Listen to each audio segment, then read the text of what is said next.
Hello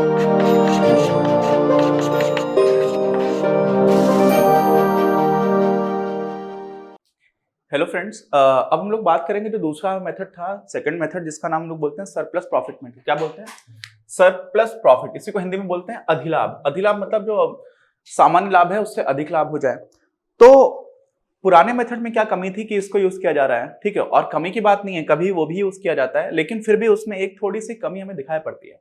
होता क्या है, पिछले मेथड में जिसका नाम था हमारा औसत लाभ विधि, क्या नाम था? औसत लाभ विधि। इसमें हम ये मानते थे कि जो भी एक चलते चलाते बिजनेस को खरीदने वाला इंसान है, यानी कि सुस्थापित या स्थापित व्यवसाय क्रेता है, क्रेता मतलब खरीदने वाला, तो वो क्या कर रहा है, उसको ख्याति के रूप में वो पैसे दे देने चाहिए जो व्यवसाय के प्रथम कुछ वर्षों, ठीक है, कुछ का हम लोग नंबर निकालते थे, कभी 3 होता था, कभी 4 साल, कभी 2 साल, जो भी दिया जाए, तो उतने वर्षों से प्राप्त होने वाले लाभ के बराबर। तो ऐसा हम क्या मान रहे हैं, लाभ के बराबर राशि का भुगतान कर देगा। कैसे? क्योंकि गुडविल निकाल दिया।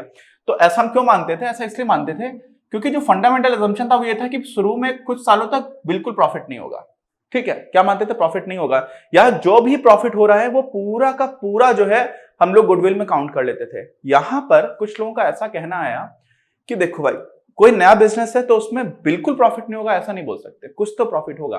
ठीक, अब ख्याति की वजह से आपको क्या हो जाएगा, क्योंकि आपके बहुत सारे कनेक्शन है, आपकी प्रतिष्ठा है, आपका लोग नाम जानते हैं, आपके पास आगे के कॉन्ट्रैक्ट्स पड़े हुए हैं, बहुत सारी चीजें जिसकी वजह से आपकी गुडविल है, आपकी ख्याति है।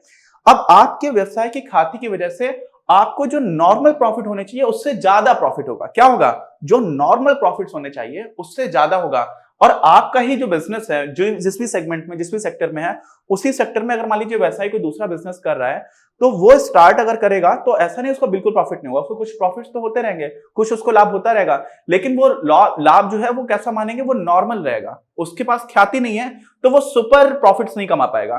तो वास्तव में जो पुराना बाद में कोई नया साझेदार आ रहा है, उसको आप ख्याति के नाम पर पैसे लो, लेकिन उतने लो जो आपको एडिशनल प्रॉफिट हो रहा है। ऐसा नहीं जो पूरा प्रॉफिट हो रहा है उसका क्यों ले रहे हो, जबकि हम लोग औसत लाभ विधि में क्या करते थे, पूरे प्रॉफिट के हिसाब से पैसे लिया करते थे। तो यहां पर जो अधिक प्रॉफिट हो रहा है, अधिक किससे? सामान्य लाभ से। तो सामान्य लाभ कैसे निकालेंगे? तो अलग अलग इंडस्ट्रीज में, अलग अलग सेक्टर्स में अलग अलग तरह की चीजें होती है। जैसे मैंने आपको बताया था, जब उदाहरण दिया था 2-3 वीडियोस पहले, तो 6% के रेट से बोला था 10 लाख पर आपको 60,000 रुपए बन जाएंगे, वो तो आप बैंक में जमा कर दे रहे हो। कोई ऐसा व्यवसाय है जहां पर 10% का नॉर्मल रिटर्न माना जा रहा है कि इस व्यवसाय में आपको 10% का प्रॉफिट होता ही होता है। ठीक, तो 10% मतलब अब एक इसकी गणना कैसे की जाती है आपको नहीं करना है, आपको दे दिया जाएगा कि सामान्य लाभ इस क्षेत्र में, इस व्यवसाय में इतना माना जाता है, 12% है, 15% है। तो मान लीजिए 10% अगर हमारा सामान्य लाभ है और हमने 10 लाख रुपए जमा कर रखे हैं, तो 10 लाख रुपए की पूंजी के बाद से 1 लाख रुपए तो मुझे लाभ होना ही चाहिए। तो 1 लाख तो अगर मैं नया बिजनेस करता तब भी हो जाता, तो मुझे 1 लाख पर ख्याति के हिसाब से पैसे नहीं देने चाहिए। 1 लाख से अधिक लाभ हो तो, और एक्सक्यूज मी, 1 लाख से जितना अधिक लाभ हो, कितना, जैसे मान लीजिए 1,20,000 हो रहा है, तो 20,000 को जो है, जो एडिशनल है, अतिरिक्त है, अधिसामान्य लाभ है, उसको हम कंसीडर करेंगे कब? जब हम ख्याति निकालेंगे। तो ये सिस्टम होता है। जो मेन चीज थी मैंने आपको समझा दी, अब जो लिखा हुआ है उसी को बता देता हूं।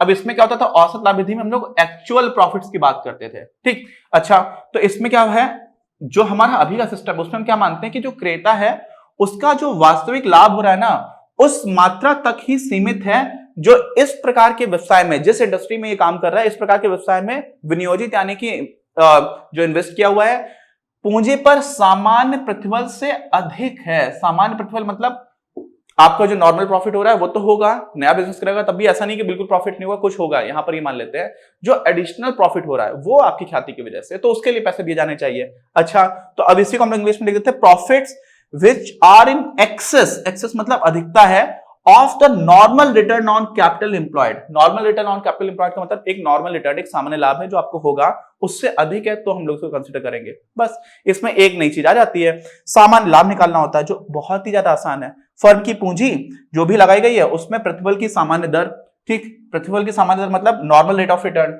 और इसी को 100 से भाग दे दीजिए। तो मान लीजिए, एक उदाहरण दे देता हूं कि मान लीजिए 10 लाख रुपए लगाया और 10% का रिटर्न है, तो गुणे आप करोगे 10/100 कर दोगे, तो 10 लाख का 10% कितना निकलेगा? 1 लाख आ जाएगा। तो 1 लाख क्या हो जाएगा? सामान्य लाभ हो जाएगा। अच्छा, अब क्या करते हैं, जब हम सामान्य लाभ निकाल लेते हैं ना, और आप याद करिए पिछले वाले मेथड में हम लोग औसत लाभ निकालते थे, तो वो भी निकालेंगे। तो औसत लाभ भी निकाला, सामान्य लाभ भी निकाला। अब औसत लाभ कितना ज्यादा है सामान्य लाभ से, यही चीज आपका जो है वो ख्याति की वजह से आ रही है, ऐसा बोलते हैं। तो ये जो एडिशनल बेनिफिट है वो निकाल लिया। अब कितने वर्षों के लिए आपको निकालना है, ये भी सहमति से होता है। किसकी सहमति से? साझेदारों की सहमति से। 2 साल, 3 साल, 4 साल जो भी हो। अब इसी में हम गुणा कर देंगे तो हमारे क्या निकल करके आ जाएगा, यहां से निकल करके हमारी आ जाएगी ख्याति। ठीक है, अब इसी पर बेस्ड कुछ उदाहरण है जिनको देख लेते हैं तो आपको आइडिया लग जाएगा। तो हमारा जो पहला उदाहरण है वो क्या बोलता है, वो कहता है कि एक व्यवसाय है, उसकी लेखा पुस्तकें दर्शाती हैं कि 31 दिसंबर 2014 को 5 लाख रुपए फर्म की पूंजी है और पिछले 5 वर्षों का जो लाभ है वो दे रखा है 2012 में कितना हुआ। अब यहाँ पर भी आपको सीधा सीधा दिख रहा है कि जो हमारा लेखा वर्ष है हम लोग जनवरी से लेकर के दिसंबर तक का मान रहे हैं। ठीक, अच्छा अब क्या हुआ, 5 वर्षों का लाभ दे रखा, 2012 में 40,000 का हुआ, 2013 में 50,000 का हुआ, 2014 में 55,000 का और 2015 में 70,000 का और 2016 में 50,000 का।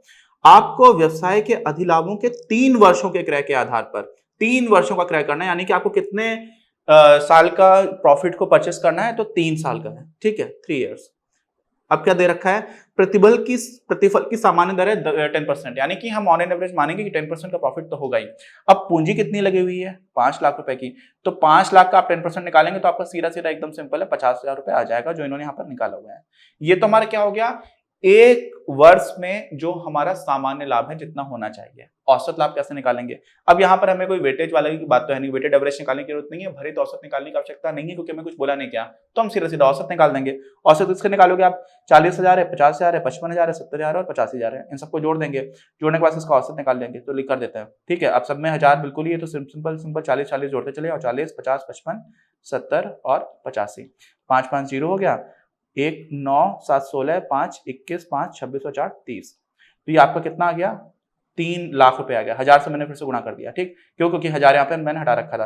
तो अब 3 लाख ये तो आपका कुल लाभ हो गया पिछले 5 सालों का, 5 से आप डिवाइड करोगे तो आपको मिल जाएगा 60,000। कितना मिल जाएगा, 60,000। ये 60,000 वो अमाउंट है जो आपका लाभ हो रहा है। तो औसत लाभ आपको 60,000 हो रहा है, सामान्य लाभ आपको 50,000 होना चाहिए। तो 60,000 में आप क्या करोगे, 50,000 को अगर घटा दोगे तो आपका क्या आ जाएगा, ये अधि सामान्य लाभ आ जाएगा, सुपर प्रॉफिट आ जाएगा। तो सुपर प्रॉफिट कितने का हो गया, 10,000 का।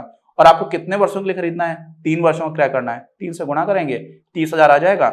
ये आपका क्या हो जाएगा, गुडविल हो जाएगी, ख्याति हो जाएगी। देखिए इन्होंने ऐसे ही किया है क्या, 3 लाख आ रहा था, 3 लाख को इन्होंने डिवाइड कर दिया, 10,000 आ गया, 3 लाख। इतना हमारा उत्तर बिल्कुल ठीक है। ठीक है, आप इसको देख लीजिएगा अलग से। अब दूसरा एक उदाहरण इसको भी देख लेते हैं। इसमें क्या है, अनु और बनु, एक मूवी आई थी तनु और मनु। चलिए एनीवेज, अनु और बनु फर्म की पूंजी 1 लाख रुपए और बाजार ब्याज दर 15% है, यानी कि बाजार में अगर 1 लाख रुपए आप पूंजी लगा रहे हो तो आपको 15,000 रुपए तो ऐसे ही मिल जाएगा। क्यों, क्योंकि इतना इंटरेस्ट रेट चल रहा है। तो बाजार में जो ब्याज दर है वो कितना है, 15% की है। प्रत्येक साझेदार का वार्षिक वेतन 6,000 रुपए है। पिछले 3 वर्षों के लाभ कितने कितने हैं, 30,000, 36,000 और 42,000। ठीक है, आप इसको समझिएगा थोड़ा ध्यान से। इसमें 2-3 चीजें हैं। ख्याति का मूल्यांकन गत 3 वर्षों के औसत अभिलाभ पर 2 वर्षों के क्रय पर होगा। कितने साल का परचेस करना है, 2 वर्षों का। अच्छा, ख्याति की गणना करनी है। तो सबसे पहली बात तो है, देखिए 1 लाख है, मैं आपको इधर करके दिखाता हूँ, कंफ्यूज मत हो। 1 लाख है, 1 लाख पे आप 15% निकालोगे, वो क्या हो जाएगा, आपका सामान्य लाभ होगा। तो 15 से गुणा करोगे, 100 से भाग दे दोगे, तो ये आपका आ जाएगा निकल करके 15,000। ठीक, आ गया। अब क्या करना है, दूसरी चीज क्या है यहाँ पर, प्रत्येक साझेदार का वार्षिक वेतन जो है वो 6,000 रुपए है। कितना है, 6,000 रुपए। अच्छा, इसका मतलब क्या हो रहा है, कितने लोग हैं, अनु और बनु 2 लोग हैं, तो 12,000 रुपए तो इनका कुल मिलाकर के वेतन का खर्चा हो जाता है। तो 12,000 रुपए आप वेतन दे रहे हो, 15,000 रुपए आपका सामान्य लाभ है। तो इन दोनों को जब जोड़ देंगे तो हमारा क्या हो जाएगा, जो सामान्य लाभ प्लस वेतन भी आपको देना ही पड़ेगा। अब वेतन देने के बाद कितना हो जाएगा टोटल अमाउंट, 27,000 रुपए का आपको कम से कम होना ही चाहिए हर साल का प्रॉफिट। तो हो कितना रहा है, आप ये देख लेते हैं। 1 साल 30,000 हुआ, 1 साल 36,000 हुआ, 1 साल 42,000 हुआ। तो औसत लाभ कितना हो रहा है, 30, 36 और 42 को आप जोड़ोगे तो आपको मिल जाएगा 108। 108 को आप 3 से भाग दोगे, क्यों, क्योंकि औसत निकालने 3 साल की बात है, तो मिल जाएगा 36 और 1000 है तो यहाँ पर आपको तुरंत 36,000 हो जाएगा। तो 36,000 से आप 27,000 को जब हटा दोगे तो आपको क्या मिलेगा, अधिक जो एक्सेस है, एक्सेस मतलब अतिरिक्त लाभ है, वो मिल जाएगा। और वो कितना आ जाएगा यहाँ से, 9,000 रुपए। ठीक, और कितने वर्षों का खरीदना था, 2 वर्ष। 9,000 में 2 से गुणा करेंगे तो 18,000 आ जाएगा। देखिए उत्तर 18,000 आ रहा है क्या, बिल्कुल सही उत्तर आ रहा है। इसका मतलब हम लोगों ने सारी चीजें ठीक की हैं। देखिए 1,08,000 हो गया था, हम लोगों ने 108 किया था, क्योंकि इसमें 1000 से गुणा कर दोगे तो 1,08,000 हो जाएगा। तो यहाँ से हमें क्या मिल जाता है, औसत लाभ मिल जाता है। सिंपल है, बिल्कुल सिंपल है। तो अब क्या करेंगे हम लोग, जो हमारी लास्ट विधि जिसमें हम लोग क्या करते हैं, कैपिटलाइज करते हैं, पूंजीकरण करते हैं, वो कैसे काम करती है उसको भी देख लेते हैं। इस वीडियो के प्रायोजक हैं आप, और अगर आप ऐसे ही और वीडियोस बनाने में हमारी मदद करना चाहते हैं तो पैट्रियन पर जाकर या फिर स्क्रीन पर दिए गए QR कोड को स्कैन कर अपना योगदान जरूर दें। अपनी क्लास का उद्देश्य आप सभी के लिए आप ही की भाषा में गुणवत्तापूर्ण शिक्षा उपलब्ध कराना है। कक्षा 12 तक के सभी प्रमुख विषयों पर हम वीडियोस बना रहे हैं और कुछ विषयों पर वीडियोस आपके अपने चैनल अपनी क्लास की ही अन्य प्लेलिस्ट पर अपलोड भी हो चुके हैं। ज्ञान के प्रकाश से देश को सशक्त बनाने के हमारे इस प्रयास में इस चैनल को सब्सक्राइब करके और लोगों के साथ शेयर करके अपना बहुमूल्य योगदान जरूर दें। पढ़ेगा इंडिया तो बढ़ेगा इंडिया।